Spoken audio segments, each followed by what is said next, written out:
Thus, if not actually happy, yet the days these two unfortunates passed together went quickly. Faria, who for so long a time had kept silence as to the treasure, now perpetually talked of it. As he had prophesied would be the case, he remained paralyzed in the right arm and the left leg, and had given up all hope of ever enjoying it himself. But he was continually thinking over some means of escape for his young companion, and anticipating the pleasure he would enjoy. For fear the letter might be some day lost or stolen, he compelled Dante to learn it by heart, and Dante knew it from the first to the last word. Then he destroyed the second portion, assured that if the first were seized, no one would be able to discover its real meaning.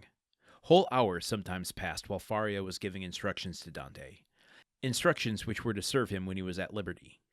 Then, once free, from the day and hour and moment when he was so, he could have but only one thought, which was to gain Monte Cristo by some means, and remain there alone under some pretext which would arouse no suspicions, and once there to endeavor to find the wonderful caverns, and search in the appointed spot, be it remembered, being the farthest angle in the second opening. In the meanwhile the hours passed, if not rapidly, at least tolerably. Faria, as we have said, without having recovered the use of his hand and foot, had regained all the clearness of his understanding, and had gradually, besides the moral instructions we have detailed, taught his youthful companion the patient and sublime duty of a prisoner, who learns to make something from nothing. They were thus perpetually employed. Faria, that he might not see himself grow old; Dante, for fear of recalling the almost extinct past, which now only floated in his memory like a distant light wandering in the night. So life went on for them as it does for those who are not victims of misfortune, and whose activities glide along mechanically and tranquilly beneath the eye of Providence.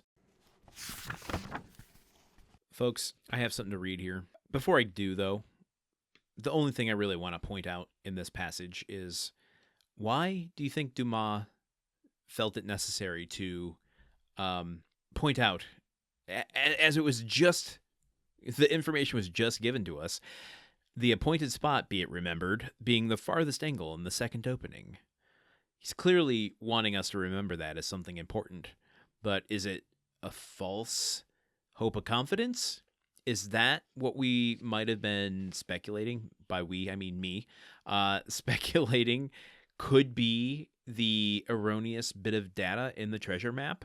Now, I'm not saying that there is one, but why would Dumas be really hammering that into our head if not for us to remember, even if Dante doesn't? Clearly, I think he's setting us up for some sort of conflict. Okay, I have something to read. A listener has sent in a message, a letter, and I feel like it's my job. I am obliged to read it in full. So bear with me. There are some interesting points here, and, he is a patron, and I want to make sure that I am doing my due diligence in giving everyone the opportunity to weigh in. So it says, August 18th, 2025. My dear podcaster, in your reading of chapter 14 in the Count of Monte Cristo, you came across the passage of the inspector's visit to the Abbé Faria. The aged cleric is drawing a circle with intricate geometric designs or symbols inside. To the officials, this action proves insanity. And then he lists the passage in which he's referring to. He continues to say, this dramatic passage is important in several ways. You touch on some in your analysis. Or I don't know that we're actually doing analysis here. That's very generous of you to call what I'm doing here analysis. Anyway, I continue. However, there is one aspect that psychologist Carl Jung would have leaped up and cried, Eureka, Dumas understands. He would have read about the drawn circle with mathematical-esque figures within it, and realized how similar it was to his own exploration of mandalas and their universality throughout cultures and time. He found the intricate circles to be archetypical, representations of individuation or wholeness, just as the yin-yang pairing shows the need for equal balance between the dark and the light, or the feminine and the masculine, or the passive and the active. The mandala hold an entire kaleidoscope of opposites. We must find the balance between the myriads of counterpoints within ourselves. The Abbé was finding his balance, the way Tibetan monks find their enlightenment through isolation and reflection. What does he need? Nothing. How is the food? The food is the same as in other prisons. That is very bad. The lodging, very unhealthful, but on the whole, passable for a dungeon. That's a quote directly from the Count of Monte Cristo. He even wraps himself up as if he does a monk's robe. But as an abbot, he was an important priest of a monastery. His donning of a makeshift robe is logical, but it is calculations that mark the quest for true individuation, even ascension to a higher plane of understanding, far higher than the mundane minds of his jailers. The mandala is a simple, contained system within a universe of complexity with its outer. Even one as seemingly complex as a geometrically filled mandala is only a simplified version of the archetypal mandalas within our personal unconscious minds. And each mandala must invariably be unique not only to each person but to each moment's reflection of every individual. Ironically, those mandala coloring pages are but a copy of a non-existent set of archetypes. Perhaps somewhat better illustration would be an animal cell, knowing each cell is unique unto itself.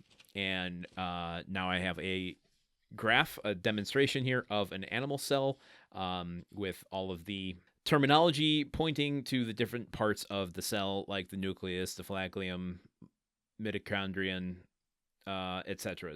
We continue. Now, when the Abbé says his calculations may surpass Newtonian physics, this is exactly what will happen in a few short decades with Einsteinian physics, the merging of the extra rationality with metaphysical realities.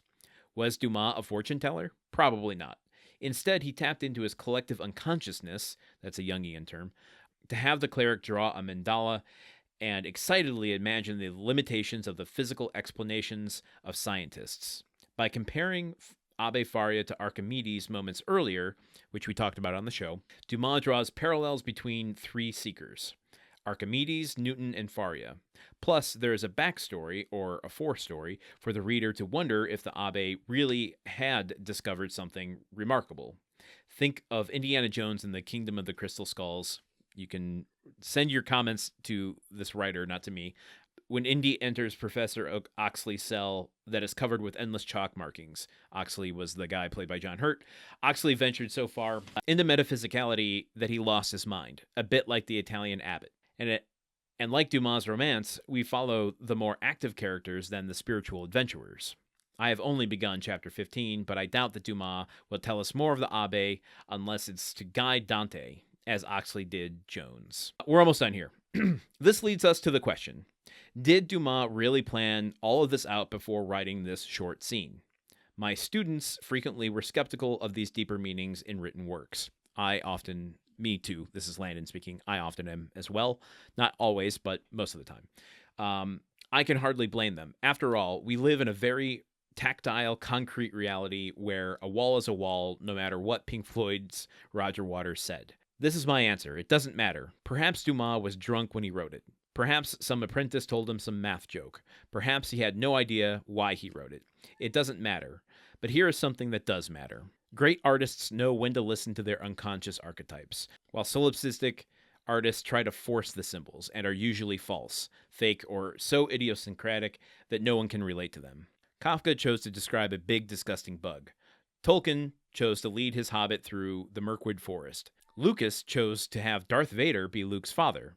It doesn't matter if these were conscious choices made by the artists. Great ones speak to us through symbols dredged up through our collectively shared humanity. And we share stories, and some tales have truths peeking, that's P-E-E-K-I-N-G and P-E-A-K-I-N-G, out from words. Respectfully, and not morosely, Stan the Fan. And then he includes a Far Side comic here. And a picture from the Gutenberg version of the Abbe Faria in his cell, wrapped in his robe.